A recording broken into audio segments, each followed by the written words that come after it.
The proceeding will start shortly.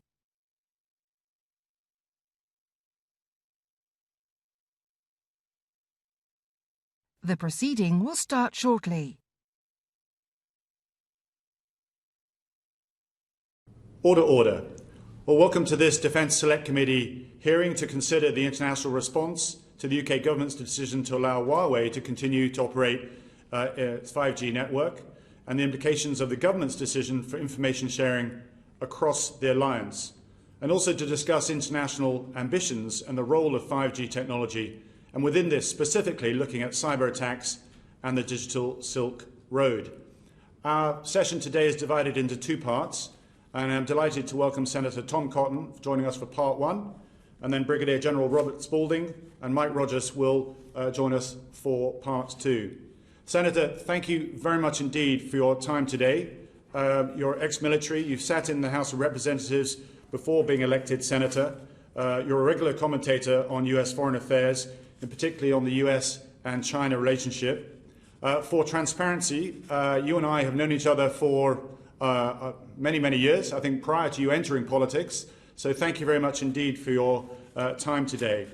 Can I just say, on a wider note, we're very conscious that we meet during a challenging time for the US following the tragic death of George Floyd. Our thoughts are very much with those impacted by this tragedy. The US is not alone in needing to do more to tackle the underlying issues, but our thoughts and prayers are very much with those who are directly affected. Could I invite you to say a few words as an opening statement, and then we'll move into our questions. Thank you very much indeed. Yes. Thank you, Mr. Chair, and thank you for those kind words about some of the strife we see on our streets today. Of course, we all want justice for George Floyd, and we're all deeply disturbed by that horrific video that probably all of you have seen and the citizens of both of our nations have seen. And we respect the right of peaceful protesters, but at the same time, we have to have an end to the violence, the looting, and the rioting that we see on our streets. But today, we're gathered here to talk about China, and specifically the threat that Huawei poses to our special relationship and really to the civilized world. I just have a few remarks at the outset on that front. I do want to make clear that I am not here on behalf of the United States government. The views that I express are solely my own, although I do believe they are widely shared in our nation's capital. I also want to stress that I am a great admirer of the United Kingdom and a passionate supporter of our special relationship. In recent years, I've introduced legislation that halted a planned withdrawal of forces from RAF Mildenhall, and I've also helped fight budget cuts that would have significantly delayed our joint development of a warhead for your new submarines. Both of those efforts were successful. It's my hope that the special relationship remains strong, although I fear China is attempting to drive a high-tech wedge between us using Huawei. The committee has access to testimony from very capable specialists about why Huawei equipment is untrustworthy, and I understand your government has been advised that the threat from Huawei can be contained if it is kept away from sensitive facilities in the so-called core of your network. I won't wade too deeply into that technical debate, but I will note that our own technical experts disagree, as do the experts in allied democracies like Australia and Japan. These same experts also warn that Huawei could help China obtain a host of damaging information, from details about how our air crews fight to intrusive personal information about our airmen themselves. They warn of scenarios where the Chinese Communist Party could acquire compromising details about American forces stationed in your country. Let me give you just one hypothetical, one of many I could offer. Our fighters in England are armed with precision-guided munitions by ground crews using special lanyards shipped from the United States. Those lanyards are transported by shipping companies operating on standard commercial networks. If that network includes Huawei 5G equipment, it could give PLA hackers a window into our military logistics operations, including shipping manifests for those lanyards. Hackers could then redirect or cancel the shipments, making it impossible to load these weapons and putting fighter crews and our missions at dangerous risk. Can you turn it up a bit? These are the warnings of American experts, and as a elected official here, I must take those warnings seriously, even if our friends in the United Kingdom have come to a slightly different conclusion. But there's also another consideration I must bring to your attention. Today, we judge the threat in the Western Pacific to be more severe than the threat in Europe. China is a graver long-term threat to international peace and stability than is Russia. So in the coming years, the United States plans to increase our defense posture in the Pacific. This buildup may require us to shift assets from other commands. The case for a heavy laydown of Air Force assets in England, rather than, say, Alaska, Hawaii, Guam, or Japan, was already contested in our debates in Washington. Now, senior U.S. officials are realizing our troops will face an operational security risk in the United Kingdom that they wouldn't otherwise face in the Pacific. And I say all this as a longtime defender and friend of our special relationship. It would be a mistake for any British lawmaker to misinterpret this potential realignment of U.S. forces as a bluff or a simple messaging effort. We believe our airmen could be at risk. We have a greater threat in a different hemisphere, and we'll have a limited number of forces to deal with it. These are simply facts that are under consideration in Washington right now. However, there is another path. Britain can join the United States and other powerful free nations and work together on a 5G solution that doesn't empower Chinese intelligence. I'm greatly encouraged by reports indicating that your government intends to help lead efforts to develop alternatives to Huawei among the world's democracies. I'd welcome even closer cooperation between our nations on these matters. It's no secret which of these futures I prefer, but the decision, of course, is yours to make. Thank you again for inviting me to share my perspective as you make this important decision. Senator, thank you for those words. Lots to unpick there, which a committee will now do. I want to start at a higher level, if I may. You mentioned the special relationship a couple of times. Would you agree that this the pandemic that we're now enduring has actually exposed in sharp relief how frail our world order currently is, perhaps how weak and risk-averse the West has become, but the rise of China in pursuing a very different geopolitical agenda, and that many may be recalibrating their views on China, given what they have been doing in relation to Hong Kong and covering up, suppressing the actual outbreak in the first place. And how might this lead us to the United States and Britain going back to perhaps the origins of our collaboration after the Second World War in looking at the Atlantic Charter? Mr. Chairman, there's no doubt that scales have fallen from a lot of eyes when it comes to Chinese communist behavior over the last 6 months. Going back to December, it's clear that Beijing had knowledge of how serious this virus was. They suppressed that information. They intimidated the World Health Organization from releasing it as late as mid-January. They continued to resist the kind of travel restrictions that would have kept the virus largely contained inside mainland China. They continued to do those things, intimidating the European Union from offering an honest opinion about Chinese disinformation efforts. Just in the last week, they've obviously cracked down on Hong Kong in deep violation of the commitments that they made to your nation in 1984. In the United States, you see public opinion moving strongly against Beijing, desiring to have closer cooperation with free nations, with the civilized world on things like industrial sourcing to ensure that China can't keep any of our nations over a barrel, whether it's things like basic medical equipment and pharmaceuticals or advanced telecommunications technology like we're discussing today. And that situation, as you say, simply reiterates how important it is for our nations to cooperate and to help lead that coalition of advanced industrial democracies combined economically, politically, militarily. We are far greater than China in terms of strength and power and the ability to maintain international stability and peace. Divided, though, China will continue to try to replace the United States as the dominant power and to rewrite the international rules of order. Thank you. Richard Drax. Good afternoon, and nice to meet you, as far as one can virtually. We've heard about the special relationship. Is there greater scope for US-UK leadership in the modern world?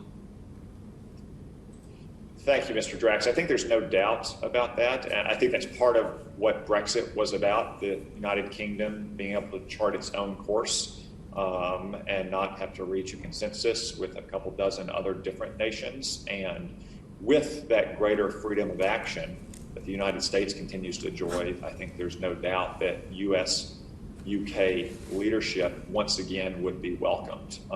Many nations could use our combined political, economic, and military might. Look, for instance, at what Australia is facing, one of our Five Eyes partners, in trade retaliation by China simply because they want an investigation into the origins of this virus and also what Beijing did to cover it up. So I think a strong, confident, united US-UK alliance will in fact be a strong leader for the free democracies of the world.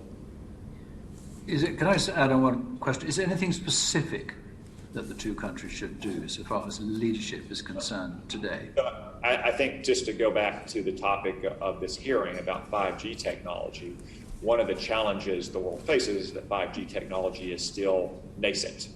We don't know where it might be in 3 years, or even for that matter, in 6 months. The technology changes so quickly.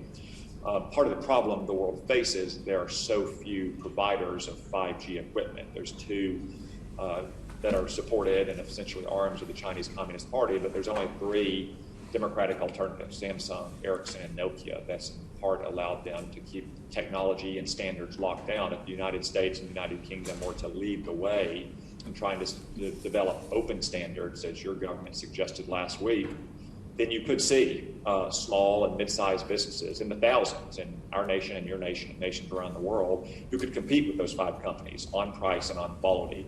And you would no longer have Huawei and ZTE able to undercut those democratic alternatives on price because they're so heavily subsidized.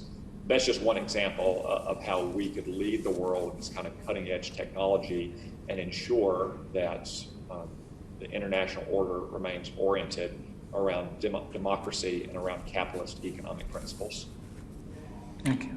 Thank you. On that issue of international order and perhaps its strengths and weaknesses, Stuart Anderson, do you want to take over from here? Thank you, Chair. And hello, Senator. So we've talked about decisions that we can make as countries in different relationships. Would you say we're seeing a paralysis of our current international decision-making architecture at the moment? I think there's some indication, yes, that international organizations in particular are struggling to meet the challenge that China poses. That's in part because China has worked so effectively to try to undermine and insinuate itself into the central decision-making places in those organizations. I mean, if you look at the World Health Organization, for instance, and Chinese cultivation of senior leaders there, done to the extent that our president has decided the United States can no longer have the confidence to remain a member or funding it. Or just look what happened 2 or 3 months ago, right on as this pandemic had started. China was on the verge of electing the leader of all things of the World International Property Organization, when China is in fact the world's leading theft of intellectual property. Now, thanks to an effort by our government and yours and other free nations, we were able to run an effective campaign to beat the Chinese-backed candidate. But it goes to show you how concerted an effort that China has undertaken in some of these international organizations. And even if you look at the EU and the kind of divisions that you have there among nations that have been actively cultivated by China, whether it's through low-interest loans and grants through things like the Belt and Road Initiative or trade concessions and so forth. I don't think there's much question that China has had some influence in reducing effective and united decision-making among the free nations of the world, especially of the North Atlantic. It's something that our nations need to address. Thank you, Senator. We could say that we're on the back foot on a lot of these, or we're being very reactive. How would we amend organisations to be more fit for purpose, such as the UN or the World Trade Organization, based on what you just said? Yeah, so I think we have to recognize that China is not a country led on democratic and capitalist principles like ours. In fact, admitting China to the World Trade Organization was a mistake, or you might call it an experiment that failed a long time ago and should have been ended a long time ago. Our nation made a mistake by granting China permanent most favored nation status. We all believe that if we did those things, not by we, I don't mean any of us in particular, I mean our forerunners in these offices in Washington and London, if we admitted China to those organizations, if we treated China like an open, capitalist, democratic economy, China would become more so, that capitalism would change China. Unfortunately, I think China has changed capitalism in many places around the world. So we need to reassess whether it is the right thing to do to continue to allow these international organizations to give such a large role in decision-making to what remains a communist, authoritarian government and a state-driven economy. And until we face up to that reality and make those kinds of decisions, I think China can continue to throw sand in the gears of the institutions that our two nations set up in the aftermath of World War II, whether they're political, diplomatic, economic, or military. Thank you. Thank you. Stuart Malcolm MacDonald, you wanted to come in. Yes, thank you, Chair. And Senator, thank you for giving us your time today. And just like the Chair, I'd like to echo the sentiments of many in the UK who believe that Black American citizens right now really deserve better. Senator, you mentioned that you're a supporter and an admirer of the special relationship, and there's been no shortage, quite rightly, of frankness on the US side as far as the Huawei 5G decision goes. I would be in agreement with you on the UK decision, but on the issue of American leadership and the special relationship, some of us feel, myself included, that it's being undermined currently by the US presidential, specifically the presidential leadership right now, particularly as it withdraws from institutions such as the World Health Organization's treaties such as the Open Skies Treaty. Doesn't this just leave a greater opportunity, an attack surface right across the board for authoritarian regimes as the US retreats in this kind of way? No, I have to disagree with that. I think if anything, it gives opportunity for the free democracies, especially those of the Northern Atlantic, to try to help remake world order, to maintain peace and stability, just as our forebears did in the aftermath of World War II. We understand that we will have disagreements, whether it comes from the Open Skies Treaty or the Paris Climate Accord.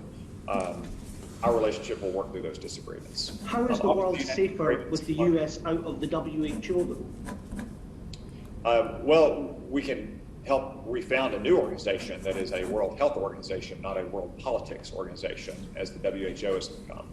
But look, you had your disagreements about Brexit as well. Obviously, very intense disagreements that caused a lot of division in your society for many years. We watched that with great interest. We in our society had people who supported the Leave campaign. We had people that supported the Remain campaign. Whichever one had won, whichever path you had chosen to take, though, we would have respected that decision and we would have remained your staunchest ally. That's what it means to have that special relationship, to have those kinds of allies, that when it comes to disagreements, we face them frankly, but we don't let them undercut our fundamental long-standing, deep ties that go back to the very way we live our lives. Don't you think it's a bit risky to withdraw from the WHO in the middle of a global pandemic? That strikes me as a bit odd. Not when the WHO has taken so many steps that have actually made that pandemic worse by kowtowing to Beijing in December and January. The president gave them an opportunity to try to reform and try to be more open and transparent. They did not take that opportunity for 30 days. Apologies for interrupting, Senator. This is kind of my point, though. This is not standing up for our values, and the 5G debate is as much about values as it is about security. It's retreating It's running away, and it leaves a greater opportunity for authoritarian countries around the world. I too admire the United States. It's played an honourable role in many events in history. It's produced some incredible thinkers.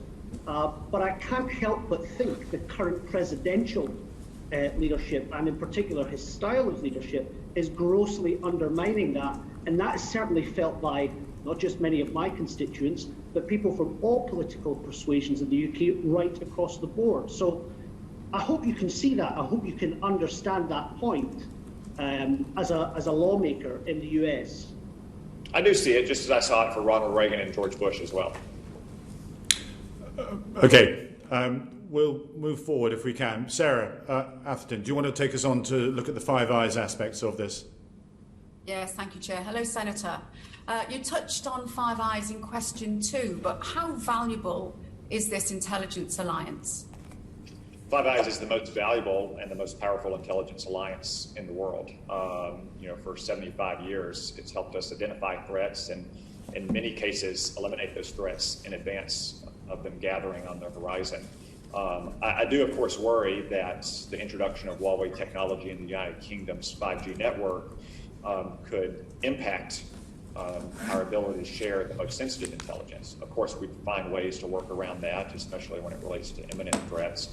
But when it comes in particular to signals intelligence, electronic intelligence, I worry, I know our administration worries about the implications of having 5G technology in one of those 5 partners. And of course, 3 of the partners have rejected 5G technology from Huawei or China at large: the United States, Australia, and New Zealand. Canada hasn't yet made a decision. I know their chief of defense, though, has made his opinion plain that he agrees with our nation. That's one reason why I hope that we can present a united front among the Five Eyes partners on this question. How much of a threat will be the breaking down of relationships, perhaps? You mentioned signal technology, but taking that to one side, you mentioned, 3 countries are going in one direction. Canada hasn't decided. How much of a threat to Five Eyes would it be if the government continues with its plans for Huawei? It will create some tensions in our ability to share the most sensitive kinds of intelligence.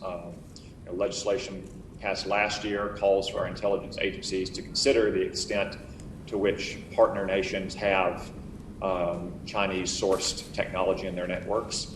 I've introduced legislation that would take a step further. The NSC, our National Security Council, is undertaking its own review.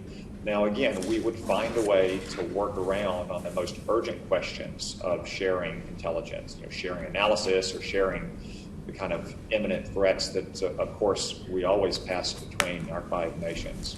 But there's no doubt that our intelligence agencies would face some challenges in being as open and sharing as much information, particularly information, again, in the signals intelligence arena, that they do now and that we have for so many years. And I would hate to see that come to pass. Thank you. Just before we turn more in detail towards the telecom security, can I just go back to the Five Eyes? Because I think we all agree China is pursuing its own global rules. It's not playing by the standards and values that the rest of us were hoping that they would choose to adopt. Indeed, they're leveraging the absence of our ability to enforce those rules. Is the Five Eyes community something that could be the core of something to rebuild international standards and values? At the moment, it's known for sharing intelligence, but the trust that you have there, is that perhaps the genesis of advancing an Atlantic Charter thought and setting a new construct or set of values and norms that we can absolutely defend? Yeah, Mr. Chair, I don't think there's any doubt that the Five Eyes intelligence sharing nations have many deep economic, political, historical, cultural ties that could help be a foundation of more than mere intelligence sharing. Our nations are already so close together in so many ways that we could form the core, along with many other friendly nations, especially nations whose cooperation will be essential in this effort, such as Japan South Korea to help establish some of these new standards, whether they're technological standards or international political standards. Thank you. Kevin Jones, a quick question before we move on to telecom security, please. Yeah, just on Five Eyes, Senator. I mean, I don't know if you've read GCHQ's documentation around Huawei, but also I sit on the Intelligence Security Committee, and there is no way, or there's no evidence at all, that anything that cooperation between our two nations is going to be compromised in terms of what is being proposed. So is it not being just used as a threat to try and change policy, a little bit like, I'd like to explain your proposal to stop deployment of F-35s to the UK, for example. Are these just not methods by which you talk about special relationships and you value it? Isn't it just really, you said earlier on that it would be down to the UK to make its own decisions. Aren't these really just being seen as threats to try and change policy in the UK? No, I have to say not. I think that's letting the wish be father of the thought. I mean, the simple fact is that our National Security Council is undertaking this review right now because no evidence. Of their concerns. But there is no evidence. There's no way that there's very clear from GCHQ and our security agencies, there's no way that Huawei equipment will come anywhere near anything in terms of our signals intelligence or impact on yours. So this gets into the debate about the so-called core and the edge, which is again a technical debate. Our experts, just like Australia's and Japan's, disagree. I mean, I would ask why are you so eager to put a criminal organization's technology into your networks? Technology is being. I'm speaking now. Please let me finish. An organization whose technology is being used to repress millions of Muslim minorities in Xinjiang province, who is a serial sanctions violator, building out the networks in Iran and Syria. You seem very eager to use their technology. So my question is, why would you be so eager to use their technology? Senator, to use an Australian phrase, I'm no panda hugger. I've been a member of the Taiwanese all-party group since I was elected 19 years ago. So what I want to be doing is actually dealing with the facts. And the point is that GCHQ have looked at the issue, the government have looked at the issue. In terms of Huawei equipment, you have it in your networks, we have it in ours. What's changed? And as I said, our experts have looked at it and they disagree, and I'm happy to put but Senator, you have Huawei equipment in your 3 or 4G local Wi-Fi networks in the United States. Are you going to rip all that out? Yes, we are. In fact, we're providing money to some of these very small, very rural telecom providers so they can remove that technology. And to compare British use of Huawei technology, which I believe is well over 50% to American use, which is a trivial fraction of percent, is to miss the point. Well, it's not. Okay, we need to move on. Kevin, thank you for that. Martin Doherty-Hughes.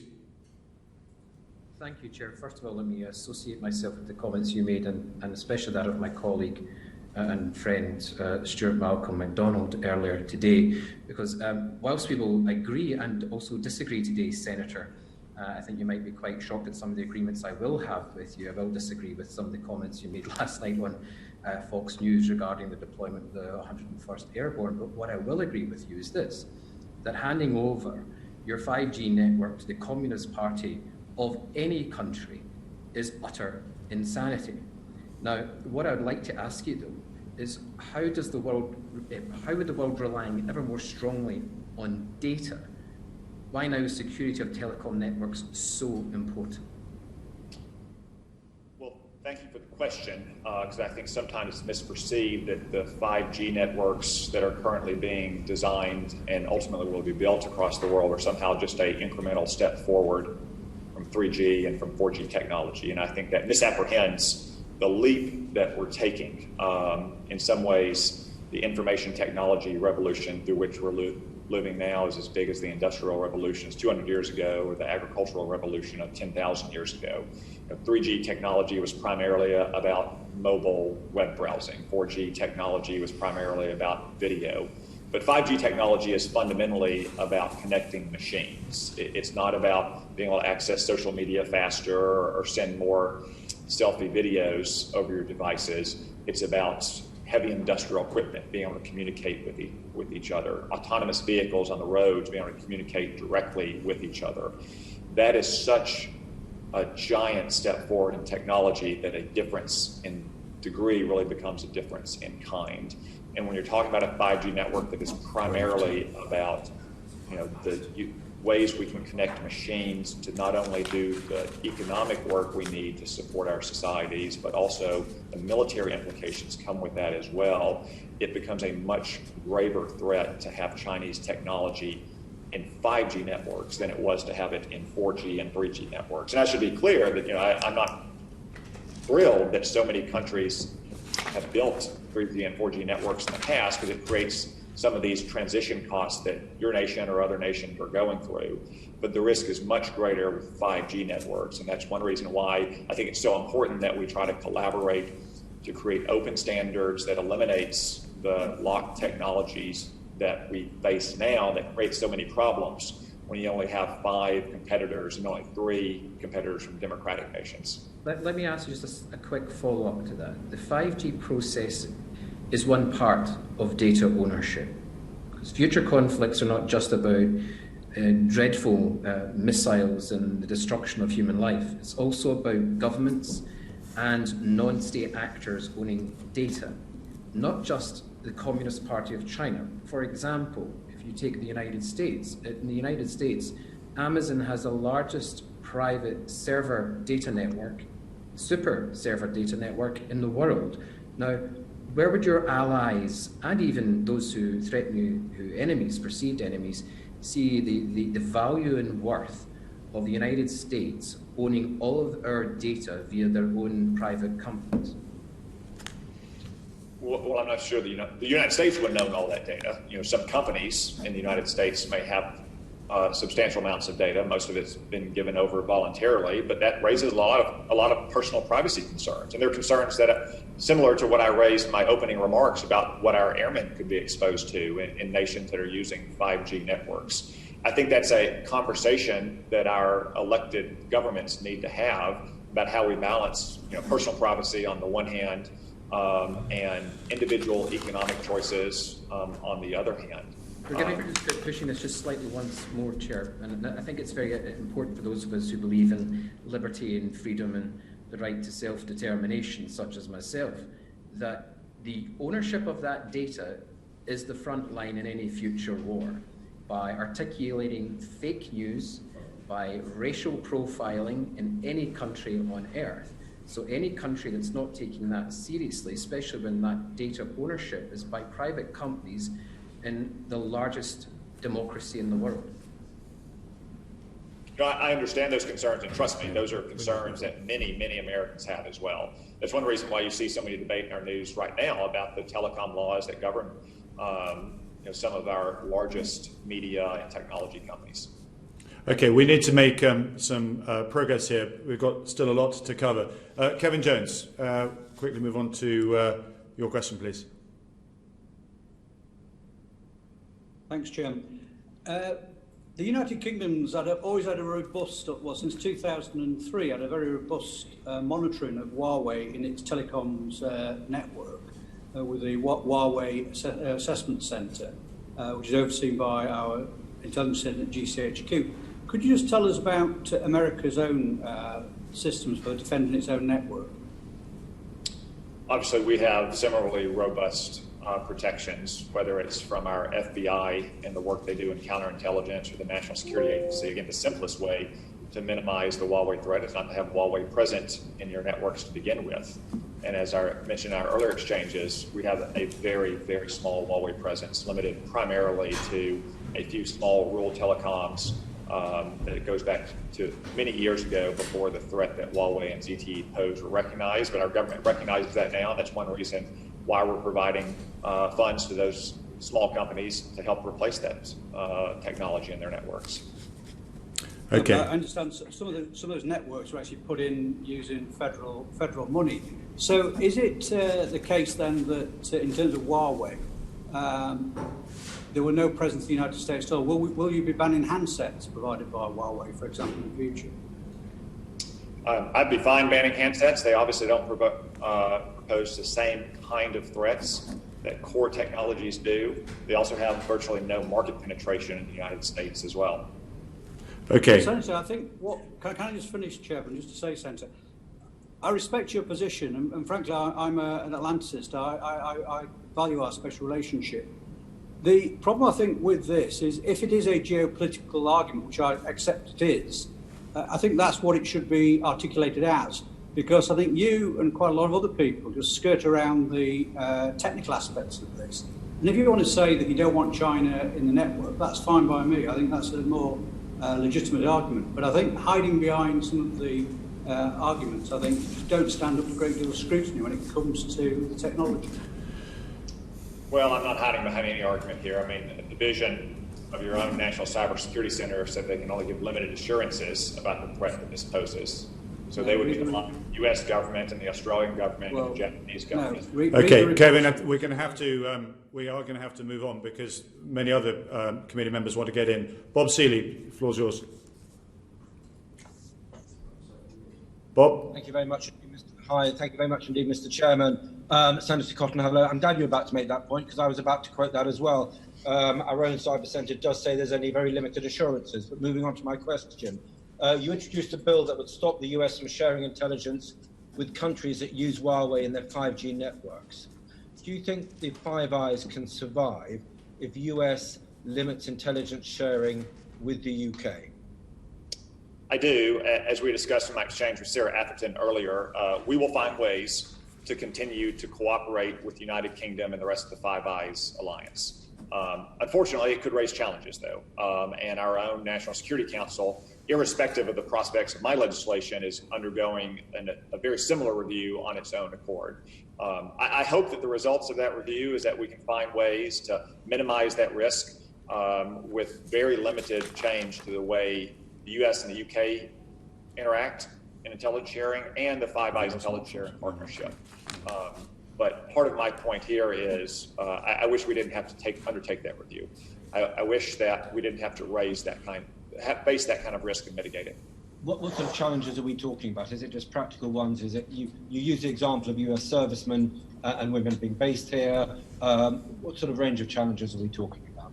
Yeah, so again, a lot of it goes back to signals intelligence and the sensitivity of sources and methods. Some of these things we obviously can't discuss in an open setting, but concerns that our intelligence professionals and our technical experts have raised about not just the United Kingdom using Huawei, but any nation that uses Huawei technology. I want to correct something that one of the members said earlier about my legislation that would delay the deployment of F-35 fighters to the United Kingdom. It does not delay them specifically to the United Kingdom. It simply says that it raises too great a risk for us to have that advanced aircraft in any nation with that system. Obviously, the United Kingdom is not the only nation that uses Huawei, and that's a threat that we're going to have to face in other nations who choose to use Huawei to build out their 5G network. Is this just a question of geopolitics, or I know because this has been raised by a previous question, or to what extent is the balance between geopolitics and technical risk for you, or is it all wrapped up in the same issue around China? No, I think they're all wrapped up because the point that I was discussing earlier is that 5G technology is such a technological leap beyond 3G and 4G technology, and it is so central to the way economies will function in the future and the way our countries will secure ourselves, that I believe using Huawei technology, using ZTE technology, using any technology from a company that is beholden to the Chinese Communist Party would be as if we had relied on adversarial nations in the Cold War to build our submarines or to build our tanks. It's just not something that we would have ever considered. I mean, there are certain technologies that are so sensitive and so integral and vital to our prosperity and security, we would never use adversarial nation for that technology. And that's an analogy that I see today with 5G technology.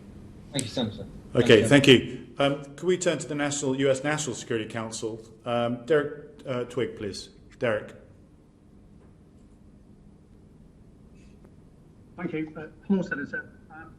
Can I just draw you out a bit more in terms of the Security Council I'm sorry, Mr. Twigg, I'm having trouble hearing you. We all are. Derek, can you speak up a bit?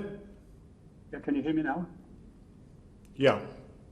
Better, yes. Can you hear me? Sorry about that. Could we just draw you out a bit more in terms of the review by the National Security Council of the UK intelligence cooperation? Yeah.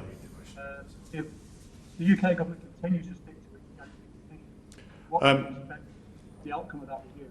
Okay, I could hear that, Senator. Do you want me to just feed that back to you? Yeah, please. Yes, it's just that there is a review that the US National Security Council is looking at into sharing intelligence in collaboration with the UK. Can you spell out what outcomes have been provided from this? No, unfortunately, Mr. Twigg and Mr. Chairman, I can't spell that out because I can't speak for the National Security Council and ultimately for the President. As I stressed at the outset, I'm expressing my views today as a legislator. I can say that review is not specifically about the United Kingdom. It is about the broader question of intelligence sharing with any partner nation that is using Chinese technology in its networks. I can say, I believe, that whatever the conclusion of that review is, I know that our administration will work to find as many ways to mitigate that risk as they can, and in particular mitigate that risk with the United Kingdom, which is our closest intelligence partner in the world.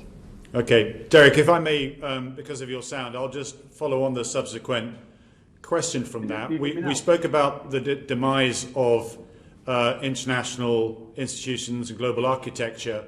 NATO is the cornerstone from our perspective to our security, European and transatlantic security. Are you committed to making sure that this is one cornerstone that continues to be of strength and investment in? Yes, absolutely. NATO will remain a vital part of the United States' national security strategy, and the North Atlantic Alliance has been the most successful military alliance in world history if you look at what we accomplished by bringing an end to the Cold War without a shot being fired. I think, unfortunately, many of our leaders have awoken to the risk that Russia still poses to the North Atlantic over the last 5 or 6 years, and that more than ever, the United States and Canada need the support, need the cooperation of our European NATO partners to help check Russian ambitions in Europe.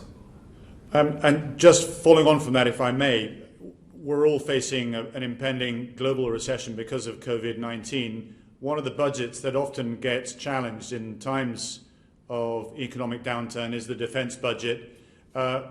You wouldn't be surprised to hear that this committee is very keen to make sure our budget is unaffected.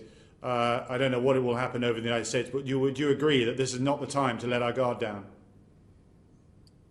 Absolutely. I agree that we need to ensure that our militaries are not harmed by this pandemic, especially in the years ahead as we do face budgetary constraints. I've introduced legislation that would help offset many of the cost and schedule overruns that our defense industries will obviously face. Here, as I'm sure there's a lot of media attention on businesses that are consumer facing. There's not as much attention on our defense industry, but they too have been affected by this pandemic. Small and mid-sized businesses in particular that are military suppliers have had to shut down factories or go to reduced hours. That inevitably, through no fault of those contractors, will lead to some cost overruns and some schedule overruns. I don't want to see that lead to lower budgets in the future, or even worse, a reduction in the number of aircraft or ships or vehicles that we're able to produce. I'd also say that, collectively, NATO or the free world is probably up to spending now $5, $6, $7 trillion on trying to survive this pandemic and get our economies back on their feet. When we're spending that kind of money, to not spend a few billion or tens of billions of dollars collectively between all of our nations would be the ultimate example of swallowing camels while choking on gnats. We will pass that on to our Chancellor. Thank you for that. John Speller. We can't hear you, John. Not hear me at all? All good. Okay. So Senator, I think you can see from the discussion how this issue has caused divisions between traditional allies, not least between myself and my old party friend and defence colleague Kevin Jones, who are normally allied on issues. But what I want to move towards now is the question of what China's intentions and actions are more broadly, and particularly their increasing combativeness, the wolf warrior diplomats and other manifestations, and also how you see their strategy and their objectives playing out over the next 10 to 15 years. Sure, thank you for the question, Mr. Speller. I mean, to me, Chinese ambitions are pretty straightforward. You can see it from their actions, but you can also simply listen to the words of Chairman Xi. I mean, in the short term, they want to try to push the United States and our allies out of the littoral in the Western Pacific and the Indian Ocean. They want to reduce countries on their periphery to vassal states, as they have been so often over the course of history. And they want to reunify what they could perceive to be all of China, forcibly if necessary with Taiwan. I mean, I think you can see Hong Kong as something of a test run for what they may plan to do with Taiwan if the free world does not stand steadfast with that democratic people.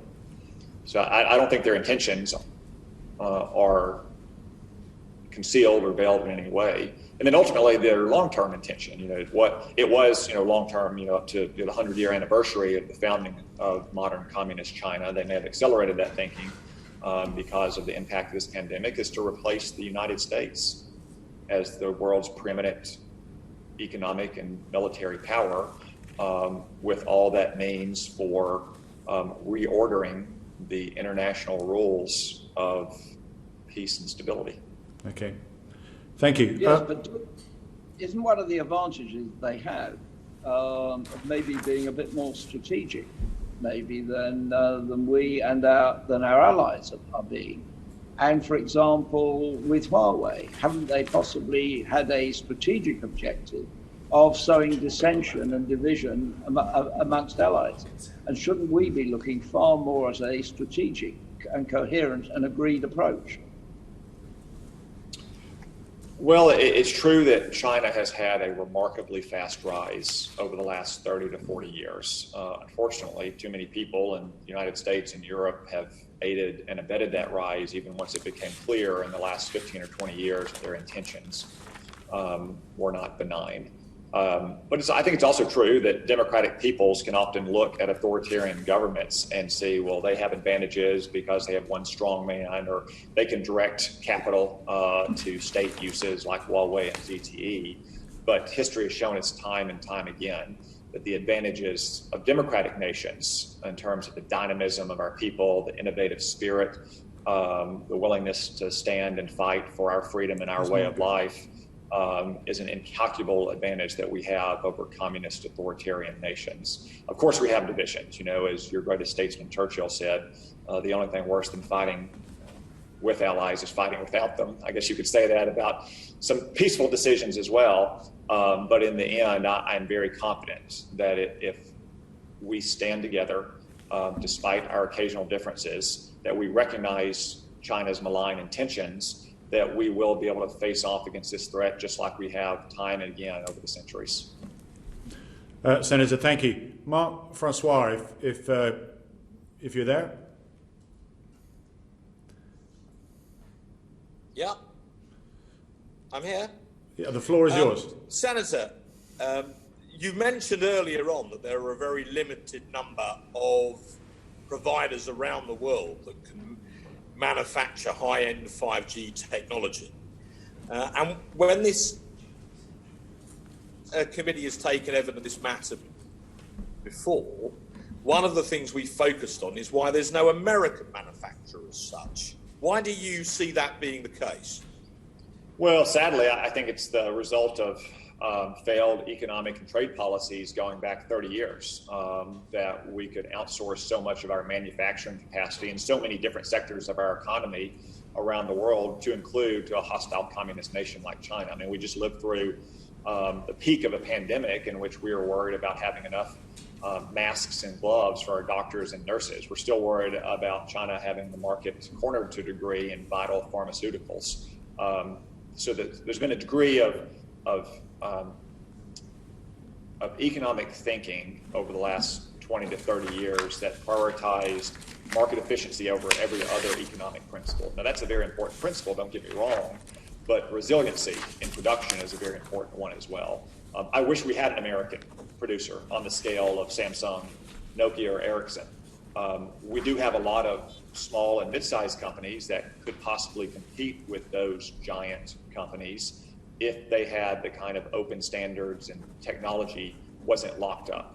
I'm sure that AT&T and Verizon and a lot of our small providers would love to be able to choose between dozens of manufacturers of this equipment as opposed to just 5 worldwide and only 3 democratic ones. And I think that really needs to be a vitally urgent effort on our part and on your nation's part and the part of advanced democracies everywhere. Thank you for that. Sarah. Okay, well, something that's been put to me is that... Okay, Mark, go ahead. Mark, go ahead. Mark, go ahead. Just quickly to say that part of the heart of 5G will be software as much as hardware. And the United States has companies like Cisco that are very far advanced in those fields. Senator, would you agree that between us, we have the technology and the nous to create a Western 5G system if we have the will? And do you think that that is something that the United States and the United Kingdom, historically as allies, could help to lead on in creating, if you like, Five Eyes 5G? Yes, absolutely, and especially if you span it beyond just the U.S. and the United Kingdom. If you look at what your government has suggested, you know, the D10 of 10 great democracies, the G7, India, South Korea, and Japan combined, of course throwing in, you know, other European nations as well, but with the United States and United Kingdom at its heart, I have no doubt that we have the talent, the productive capability, the innovative and entrepreneurial spirit to develop 5G technologies, both software and hardware, that will far surpass in quality, performance, and price anything that China produces. Okay. Lastly, do you think it's realistic, given the economic pressures of COVID, that Congress would help finance that, or at least help to prime it? Oh, there's no doubt about that. Again, this would be an example, I think, of swallowing camels and choking on gnats. There's legislation in the Congress that proposes spending a few $100 million, $1 billion on helping to promote that kind of technology. We would, of course, call on our partners to help pitch in to the kind of ORAN alliance that your government has suggested, so we're all in the boat rowing in the same direction. But in the same way that it would be penny wise and pound foolish to shortchange our military, it would be penny wise and pound foolish to shortchange the opportunity we have in the months and the years ahead to try to develop an open 5G system that can overcome Chinese technology. Thank you, Mark. Sarah, final question. Thanks, Chair. Senator, I'm interested to explore your initial reaction to the UK government's decision to allow Huawei continued presence in the 5G infrastructure. Well, like our government's decision or stated reaction in January, it disappointed me. I understand that you face a different kind of situation than do we because of the legacy networks you have in the 3G and 4G networks that use Huawei technology. I do hope that as the government refines its decision, that if it doesn't reverse it outright, will mitigate it and minimize the use of Huawei technology, put it on a shorter time frame, limit the expansion of 5G network, take the steps we've done to help wean 4G and 3G networks off of Huawei's legacy technology. You know, I've seen the media reports that suggest that could happen as early as 2023. I would welcome that. I would welcome doing it even earlier. I am a bit mystified by why you spend the money to build out a 5G network using one kind of technology only to tear it out 3 years later. But again, we'll continue to observe and work with your government and the decisions they take to try to ensure that our alliance remains as strong as it always has been, and that we are also creating the kinds of alternatives that Mr. Francois and I were just discussing for the rest of the world. So if the government do change tack and reduce Huawei to zero by 2023, as you just said, would that be enough to mitigate your concerns? Well, I think in 2023 it obviously would. But again, remember, many of my concerns are not specific to the United Kingdom. I mean, again, to go back to the legislation we discussed earlier about F-35 fighters, we've got to make a decision about deploying those to many different countries. Obviously, if you no longer have Huawei technology in your network, then F-35 fighters could be based in your country under my legislation.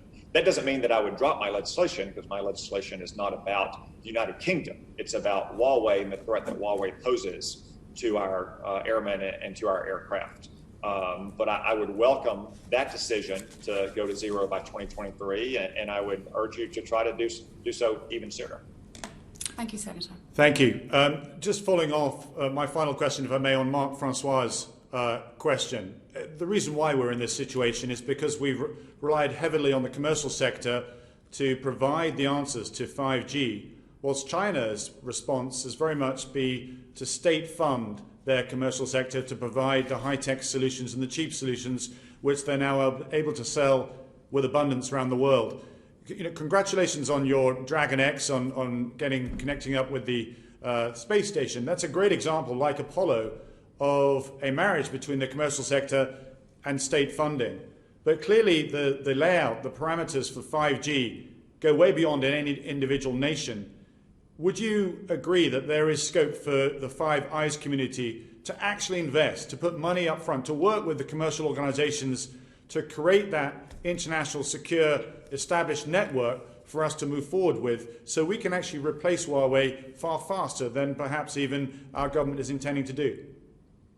Yes, I think that's a great opportunity for our nations.